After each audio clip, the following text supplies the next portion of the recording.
Bonjour prophète. Bonjour, chers journalistes. Nous sommes très heureux de vous rencontrer ici à Kolwezi. Nous avons assisté à votre arrivée ici à Kolwezi. Nous avons vu comment la foule était en liesse. C'est d'ailleurs l'objet de notre, de notre émission. Nous voulons vous poser la première question, de savoir d'abord cette réjouissance-là que nous avons remarquée dans le chef du peuple. Qu'est-ce que cela signifie? Pourquoi les gens doivent être aussi joyeux comme ça lorsque le prophète arrive dans la ville? Ça, c'est le premier volet de la question. Le deuxième volet, on a vu les mêmes personnes qui vous ont accueillis à partir de l'aéroport. D'ailleurs, au niveau de l'aéroport, on a vu des gens qui sont venus s'agenouiller devant vous et qui vous ont dit quelques mots. Et lorsque vous êtes arrivé au niveau du rond-point Mwangeshi, à partir de là jusqu'à votre résidence, dans une distance de 3 km, les gens étalaient des vêtements pour que vous puissiez marcher dessus. Qu'est-ce que cela signifie? Nous savons que cela s'est passé chez Jésus. Alors ici, dans notre pays, je ne sais pas si ça se passe aussi comme ça. Pendant 1 heure comme ça, les gens marchent, ils étalent les vêtements. Mais cela ne suffit pas. Il y a aussi, non seulement qu'ils étalaient des vêtements, mais aussi s'agenouiller au même moment. Qu'est-ce que cela signifie, prophète? Je préfère vous poser toutes les questions pour vous permettre de répondre directement à tout ça. La troisième question, bon, cela veut dire quoi au regard de tout ce que nous avons vu? Le prophète, qui est-il? Est-il réellement un personnage sacerdotal ou il est politique? Quel est le lien entre les deux? C'est une question qu'on vous a souvent posée, mais comme on vient de remarquer ce qu'on vient de remarquer à Kolwezi, quelque chose qui sort de l'ordinaire, nous préférons vous la poser. Et la quatrième question, la dernière, d'ailleurs la caméra qui est en train de vous filmer montre derrière vous vos femmes, elles sont là, elles sont nombreuses, ça on l'a toujours dit. Et vous avez beaucoup de femmes.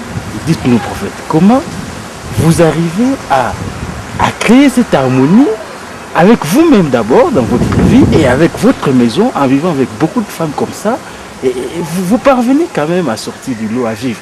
Alors que nous savons que même ici au pays, il suffit d'avoir une seule femme, déjà vous avez de problèmes, 2, vous en créez d'autres, 3, et puis vous en avez beaucoup. Qu'est-ce qui se passe? Ça, c'est toujours, je veux dire, la spécificité du prophète ou quoi? Voilà. Merci pour toutes ces questions. Moi, je vois que on ne va pas répondre à toutes à la fois.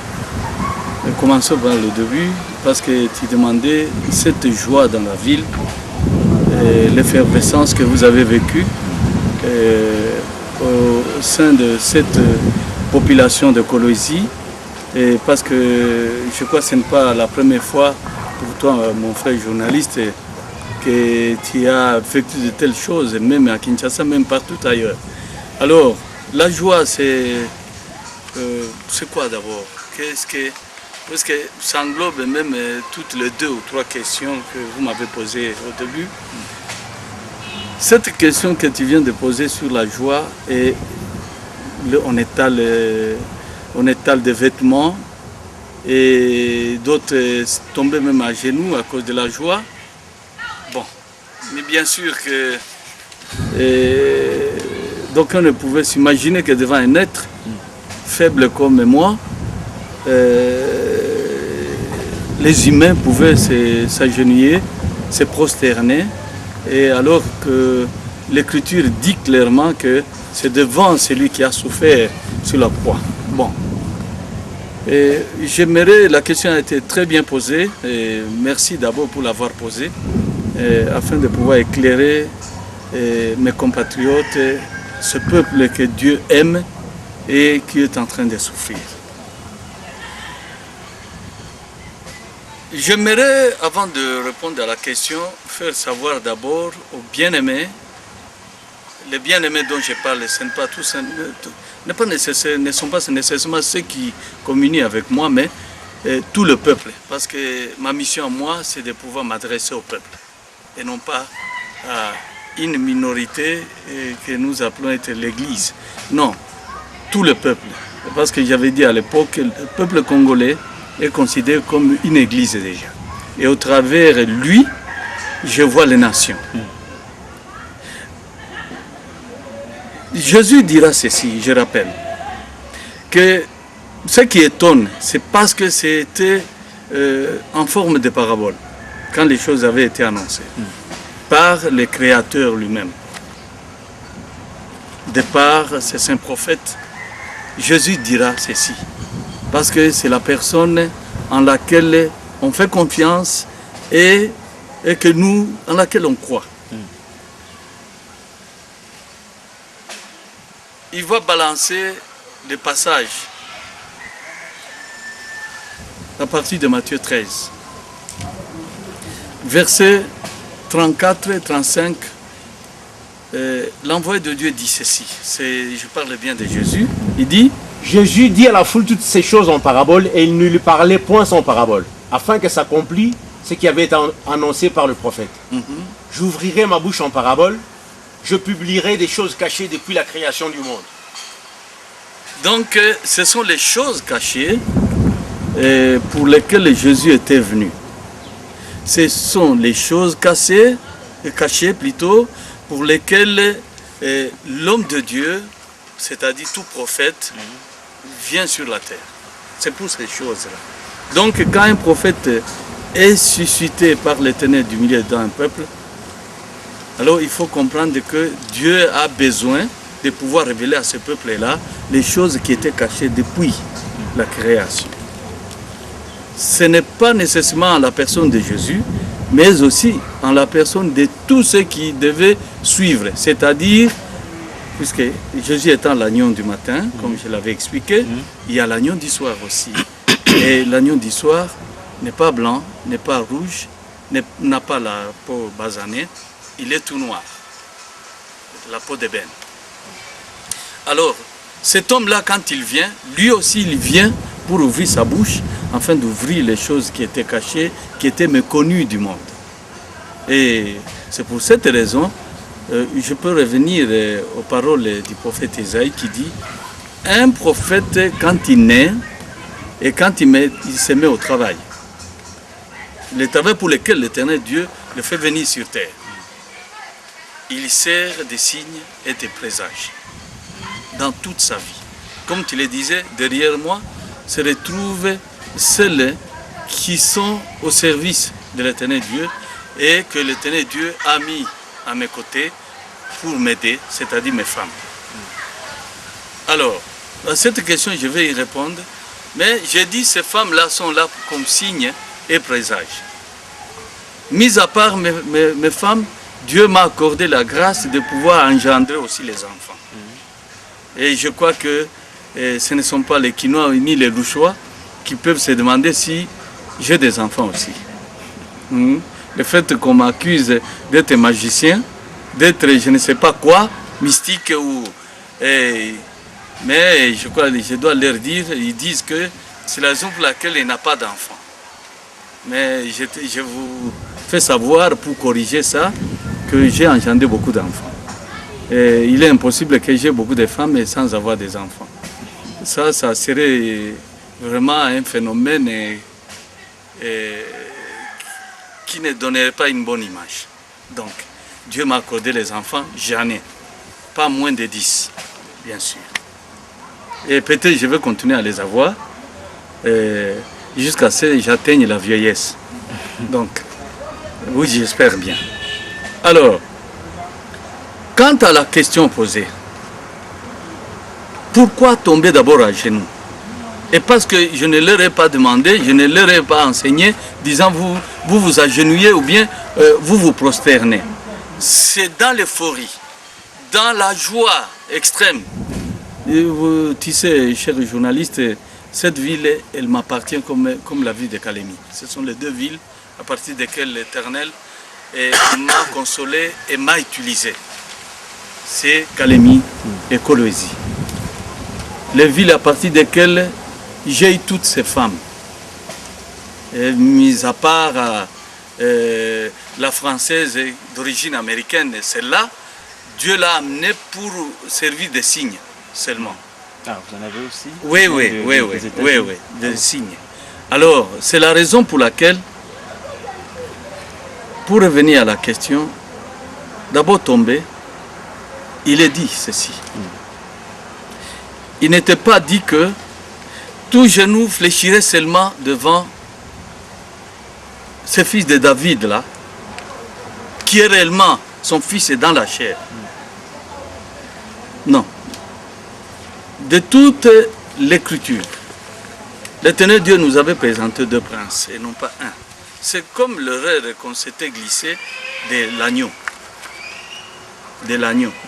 Il n'y a aucune écriture qui dise que les genoux fléchiraient devant seulement l'homme de Nazareth. Non, il n'y a aucune écriture.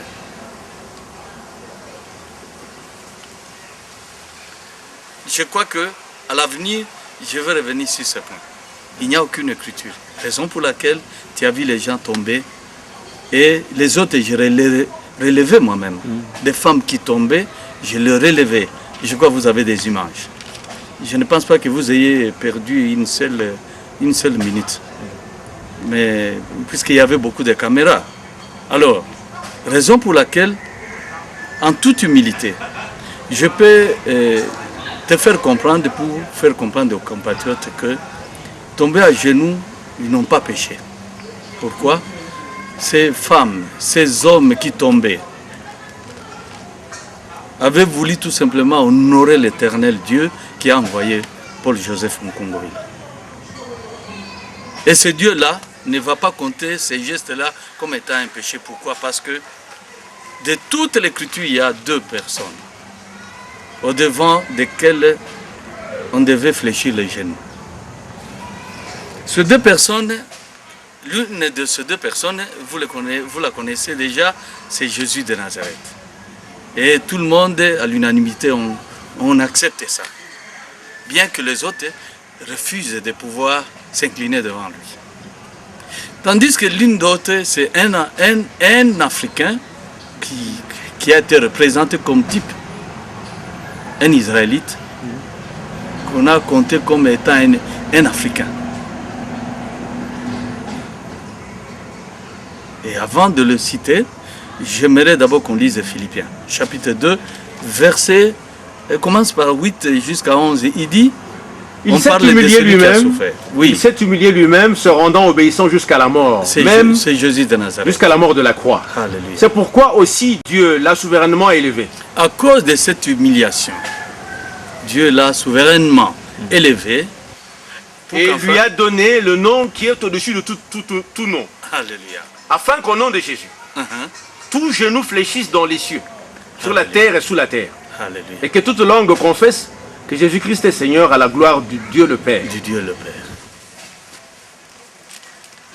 Et pourquoi est-ce qu'on devait au moins se prosterner devant lui? Pourquoi tout genou fléchirait devant lui? C'est parce qu'on donne d'abord la raison.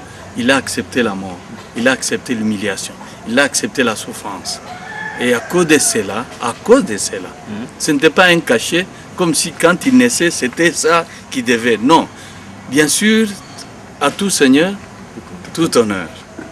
Mais on donne les raisons, disant à cause de le fait d'avoir obéi, de souffrir, de s'humilier, et aller jusqu'au sacrifice suprême.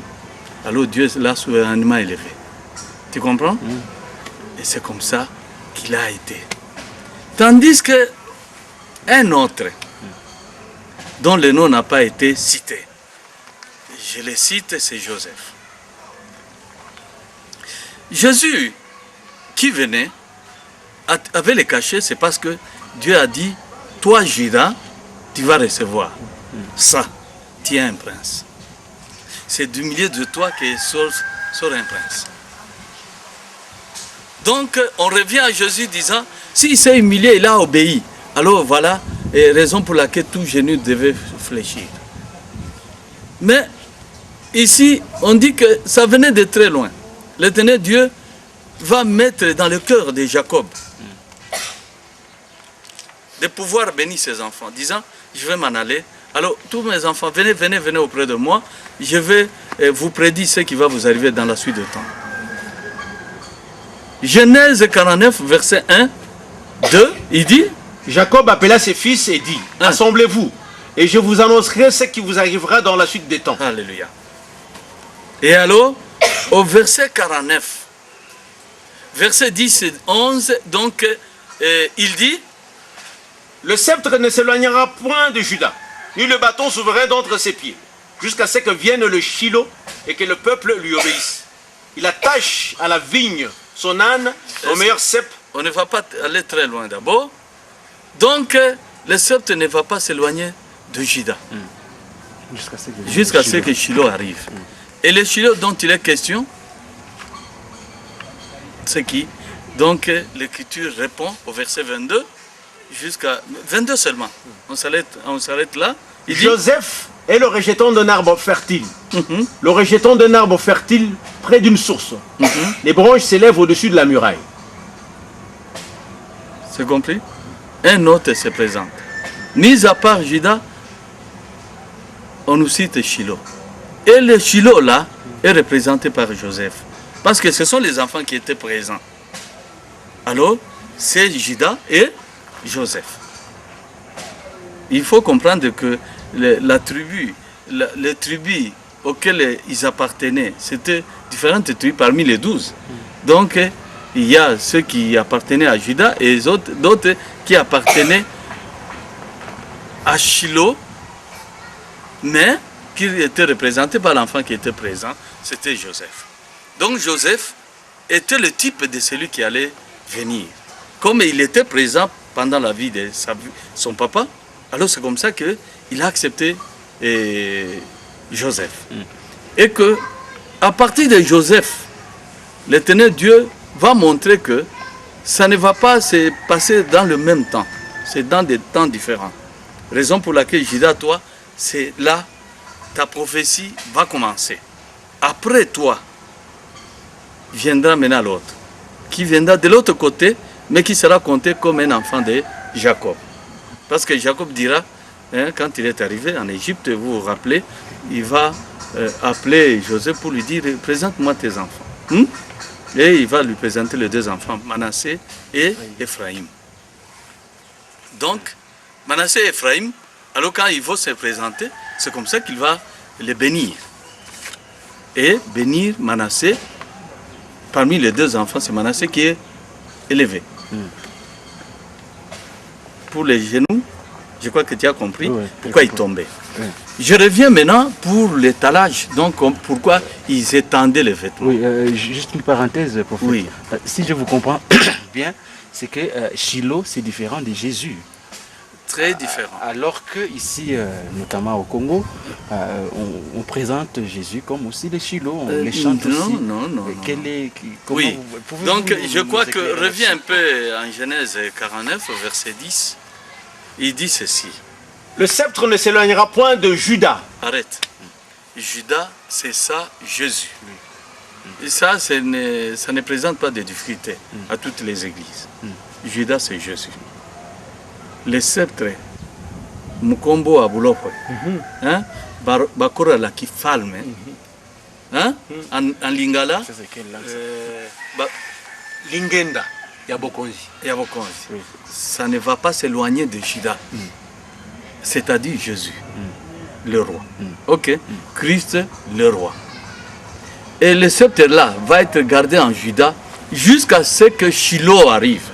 Jusqu'à, oui? Ni les bâtons s'ouvriront d'entre ses pieds jusqu'à ce que vienne le Shiloh et que les peuples lui obéissent. Ok, nous allons y arriver et la suite de la réponse va t'éclairer. Et c'est ainsi qu'on revient à l'étalage. Donc, pourquoi étendre des vêtements partout? Et surtout cette fois-ci, c'est du jamais vu, du jamais entendu. Même moi-même, j'étais étonné. C'est de manière... C'est sur une distance de 3 km. 3 km à peu près. Oui, oui, peut-être plus même. Ouais. Alors, tu sais qu'on me demandera, vous m'avez accueilli à l'aéroport, on va me demander de marcher à pied. Et on a marché à pied. C'est tout au long du parcours jusqu'à la résidence. On est allé, les pagnes. Et j'aimerais faire comprendre que ce ne sont pas seulement les pagnes, même les habits des hommes, même les costumes, on peut les étaler sur le passage de celui qui doit passer. Qui est-il, au fait? Parce que dans tes questions, il y a parfois on peut compiler. Et moi, la grande question d'abord, c'est pourquoi étaler les vêtements? Dans cette réjouissance, dans cette euphorie, c'est ce qui a le plus frappé, c'est ça. Et c'était en pleine pluie. Hein? Oui. Alors, j'ai vu Jésus qui répond à ta préoccupation. Matthieu chapitre 21, versets 1 à 3 rapidement. Lorsqu'ils approchèrent de Jérusalem et qu'ils furent arrivés à Bethphagée, vers la montagne des Oliviers, Jésus envoya 2 disciples en leur disant: allez au village qui est au-devant de vous. Vous trouverez aussitôt une ânesse attachée et un ânon avec elle. Détachez-les et amenez-les-moi. Si quelqu'un vous dit quelque chose, vous répondrez: le Seigneur en a besoin. Et à l'instant, il les laissera aller. Dieu a fait de nous les prophètes, je le répète pour rappeler, des signes de présage. Jésus, pour faire comprendre sa vie qui devait mener et pour laquelle il était venu sur terre, c'était une vie politique, bien qu'étant religieuse. La religion, par là, vous comprenez, le mot religion et politique, ce ne sont pas des 2 mots différents. Alors, Jésus va exprès envoyer les disciples: cherchez-moi les 2 ânes. Et on va les amener très vite. Promptement, on lui a amené les ânes. Et en lui amenant les ânes, je brûle un peu les étapes pour ne pas expliquer la raison. Au verset 6 et 7, il y est dit: les disciples allèrent et firent ce que Jésus leur avait ordonné. Ils amenèrent l'ânesse et l'ânon, mirent sur eux leurs vêtements et le firent asseoir dessus. Est-ce que c'est compris? Ils mirent les vêtements au-dessus des anneaux et ils le firent asseoir. Donc la question que je pose aux frères qui communient avec moi dans le Seigneur, moi je dis: comment pouvaient-ils au moins se tenir sur les 2 anneaux? Les 2 ânes plutôt. Il y avait bien sûr l'ânesse qui avait engendré l'anneau. Et sur les deux, on devait les faire asseoir. Et cela pouvait expliquer quoi? Très rapidement, tu comprends que lui-même donne le verset 4 et 5 pour expliquer les raisons d'envoyer cet exprès pour servir de signes et de présages. Il explique au verset 4 et 5. Or, ceci arriva afin que s'accomplisse ce qui avait été annoncé par le prophète. Dites à la fille de Sion: à la fille de Sion, voici ton roi vient à toi. Tu as compris? Dites à la fille de Sion: voici ton roi vient à toi. Et il est monté, plein de douceur, et monté sur un âne. Sur un ânon, le petit d'une ânesse. Qui est monté sur l'ânon? Sur l'ânesse. C'est le roi. Tu as compris? C'est le roi. C'est le roi qu'on fait monter sur l'ânon, sur l'ânesse. Et ça voudrait tout simplement dire quoi? Tu as compris déjà que pourquoi te recevoir, étaler les vêtements? Et au lieu que je réponde, c'est Jésus qui répond.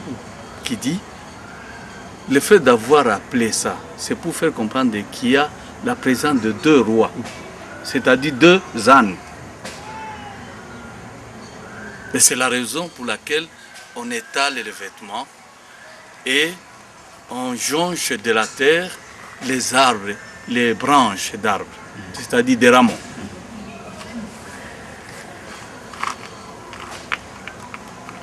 Est-ce que la réponse est donnée? Je crois que la réponse est donnée. On a étalé, c'est parce que le Christ, le roi, doit passer dessus. Et c'est la raison pour laquelle, pour mieux expliquer, je crois qu'on revient au verset que j'ai donné, et c'est Zacharie. Zacharie, c'est ce qui est expliqué là, 4 et 5. Zacharie 9, 9. Tu peux lire? La référence, c'est ça.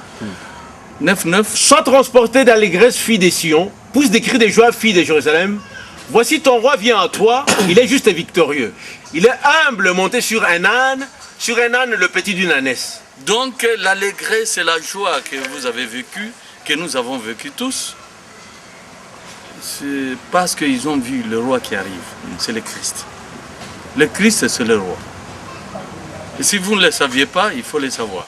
Christ, c'est le roi.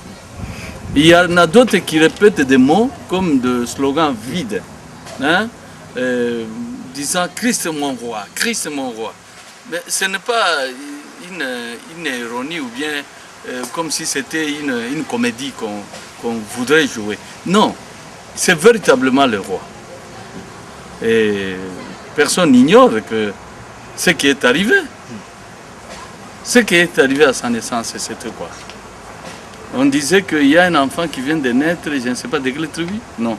On disait seulement qu'il y a un roi qui vient de naître. Un bébé là, qu'on appelait roi. Les mages n'avaient pas mâché les mots, ils avaient répété ça, c'est le roi qui venait de naître. Alors, si c'est le roi qui vient de naître, ce qui m'étonne est que, chers journalistes, il y a une délégation, la nouvelle qui m'est arrivée quand vous m'avez accueilli, la nuit dernière, l'évêque Muchanga, qui est un ingénieur de Kalemi, il m'appelle et me dit, il y a un frère qui loge sur Kabange, qu'on a appelé anciennement l'avenue Bruxelles. Ceux qui connaissent Kalemi, qui peuvent me suivre, ils connaissent qu'il y a une avenue là, qu'on appelle Kabange. On a changé, mais l'avenue s'appelait auparavant Bruxelles.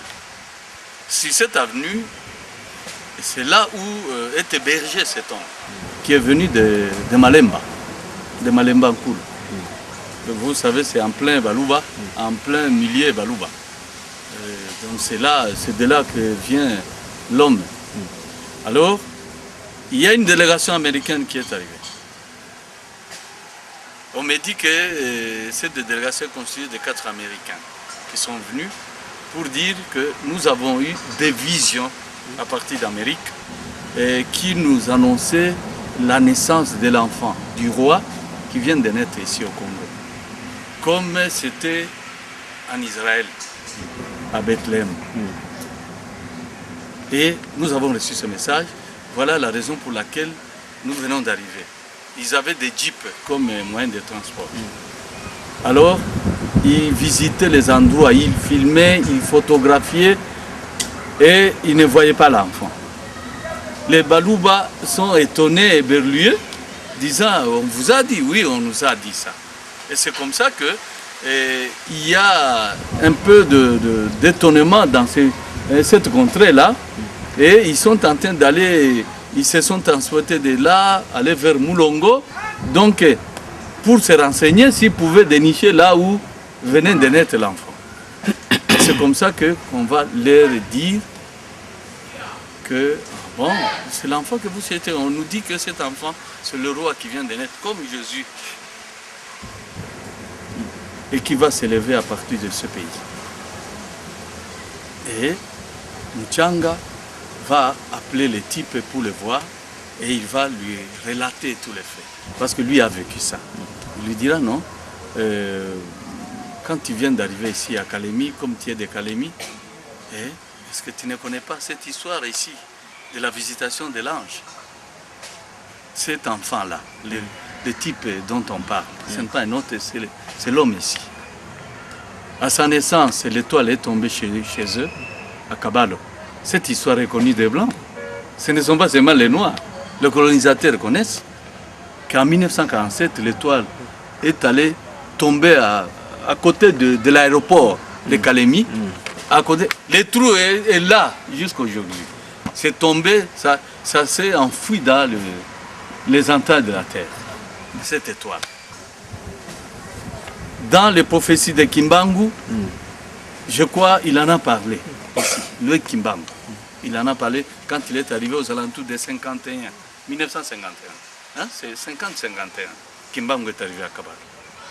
Et il en a parlé. Il était bien sûr arrêté. Il va demander aux colonisateurs de pouvoir les laisser d'abord libres de parler. Hein? En gare, il a parlé. Il a dit, cette terre, c'est à partir de cette terre que va surgir celui-là, qui va faire trembler le monde entier. Kimbangu. En tant que grand visionnaire. Alors, c'est la raison pour laquelle l'étoile, ce n'est même pas un secret. Je crois que toi, journaliste, c'est comme c'est ça votre boulot. Moi, je crois que tu dois être au courant de ça. Que l'étoile, effectivement, était tombée à Caballo. Avant qu'on connaisse les séismes. Les séismes, c'était, au fait, rappeler ce qui était arrivé à Caballo. Parce que quand l'étoile est tombée, ça a fait trembler. Et alors, c'est comme ça qu'il dira, autant renvoyer déjà le message à Malemba pour dire à ces Américains de pouvoir se rendre. Actuellement, l'enfant là est né là, dans cette contrée, et il a grandi dans ces montagnes de Calémie. Alors, actuellement, il se retrouve à Lubumbashi. Comme ils ont besoin de lui, autant leur indiquer maintenant qu'ils puissent monter vers Lubumbashi. Ils vont se renseigner sur place. Je crois qu'ils ne manqueront pas de tomber sur cet enfant dont ils ont besoin. C'est compris? Ok. Voilà. Quand il naissait, l'enfant, c'était un roi. Et c'est la raison pour laquelle, pour comprendre ces choses, moi je crois qu'il y a quelque chose.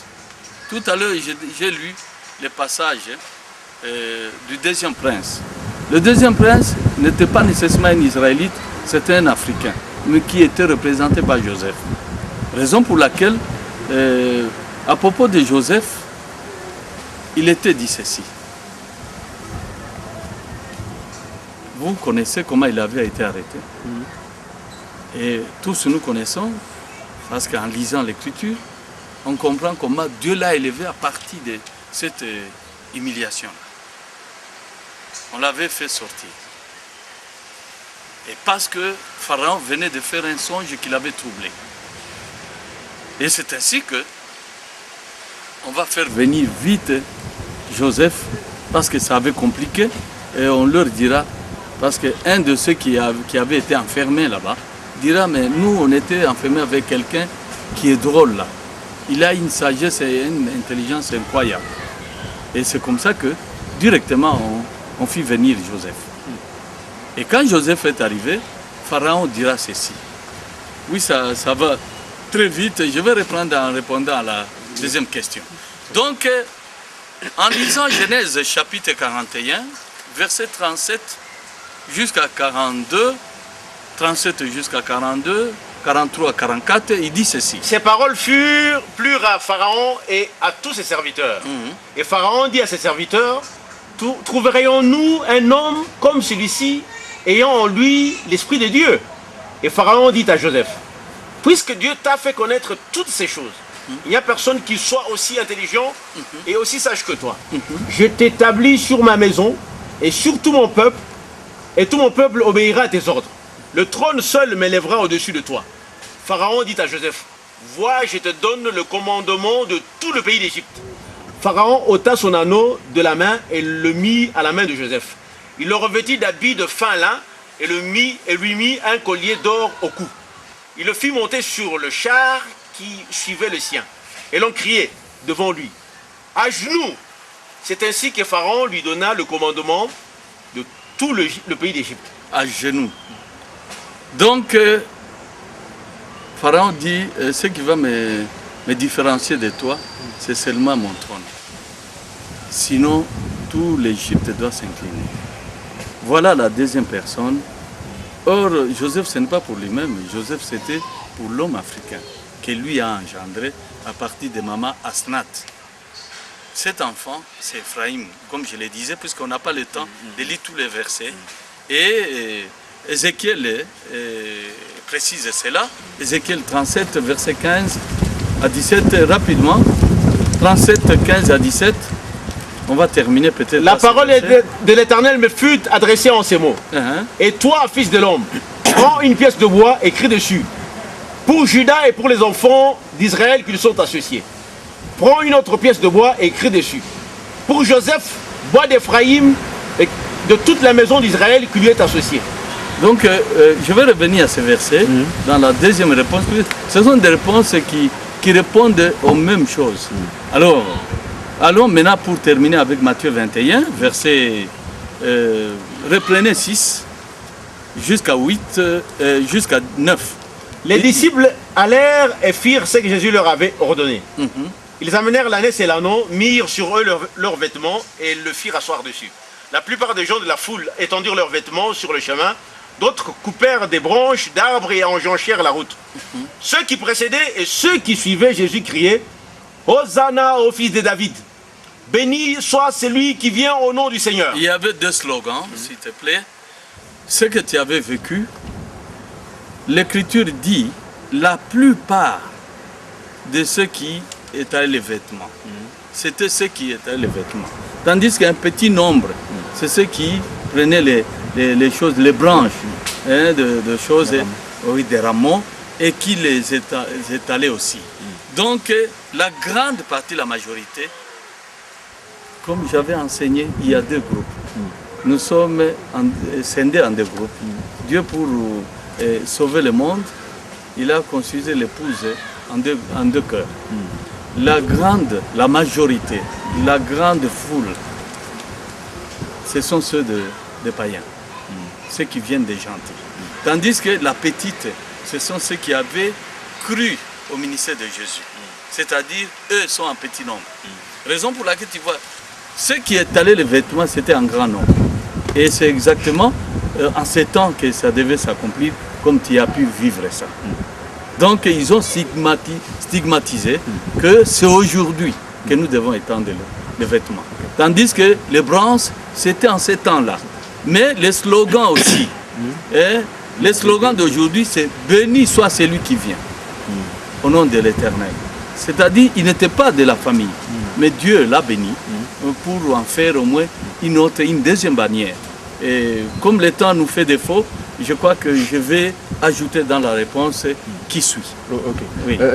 Oui, on va vraiment vous recevoir très prochainement, je crois, pour répondre à ces questions. Mais je voudrais aussi peut-être ajouter l'eau à votre verre. Les réponses que vous venez de donner ici, s'agissant de ces anneaux et tout ça, ces rois qui devraient entrer, me donne une réflexion pour poser juste deux questions. La première, parce que lorsque Jésus est venu, il est entré, par la suite, il a commencé à se plaindre devant Jérusalem en disant « Oh Jérusalem, Jérusalem, si tu connaissais les temps de ta visitation, est-ce que le fait que vous ayez entré comme ça à Colosie, avec tout ce qu'on a connu, vous n'allez pas par la suite demander si le pays n'a pas connu ces temps de visitation? Est-ce que le pays a réellement décelé que c'est le roi qui est entré réellement? Est-ce que par la suite ce ne sera pas le plaindre? Je peux répondre brièvement. Le deuxième volet. Autrement, oui, deuxième volet. Si réellement le roi est entré, à quand la prise des choses, comme on l'a toujours dit, l'étoile était tombée, c'est vrai, le roi est entré. À quand la réelle manifestation de toutes ces choses? Je répondais à cette question d'abord, dire que est-ce que vous n'allez pas vous plaindre comme Jésus? Non, je n'aurais pas à me plaindre parce que l'effervescence de la joie qu'on a vécue m'a fait comprendre que plus comme on dit au grand mot, grand remède, plus le peuple a souffert profondément, parce que je l'avais bien prévenu auparavant, que si vous n'écoutez pas l'Éternel Dieu, vous allez souffrir. Et cette effervescence pour moi m'a fait comprendre que le peuple a compris qu'il n'y a plus moyen de pouvoir nous détourner de l'Éternel Dieu. Il faut aller tout droit vers lui. Parce que moi qui suis-je? Je ne suis que son envoyé, son prophète. Et c'est la raison pour laquelle c'est le seul espoir pour nous, c'est Dieu. Quant aux choses rentrées pour que c'était ça les souhaits de Jésus, on lui avait posé la question, si tu peux me permettre, parce que tu as ajouté... pendant juste une minute. Oui. Donc, je peux dire même à la bouche, disant, c'est maintenant là que tu viens remettre, donc reconstituer Israël dans son royaume, parce que, alors il leur avait dit, non, il faut attendre, on va d'abord prêcher ici, à Jérusalem, ça va aller en Samarie, et aux extrémités de la terre. Extrémités de la terre auxquelles il faisait allusion, c'est nous. Extrémité de la terre, c'est extrémité des canons d'Égypte. Aujourd'hui, c'est arrivé. Raison pour laquelle j'ai dit, je ne me suis pas déplacé de moi-même. Tu réaliseras que je me suis tué longuement, je ne vous ai pas dérangé, je me suis tué. Mais aujourd'hui, le fait de me lever, au lieu que j'aille là où il m'envoie, je n'ai pas voulu oublier de pouvoir m'incliner devant lui. Je suis venu à la source, là où il y a son habitation, sa demeure, à la source de ce fleuve ici. C'est cette source qui va jouer le rôle du monde entier. Je dis bien, de toute la planète. Ça va se jouer à partir d'ici. Et c'est ce qui nous donnera le souffle ou l'élan de pouvoir amener le peuple vers le bonheur. Voilà, merci beaucoup. On vous recevra très prochainement. Merci beaucoup.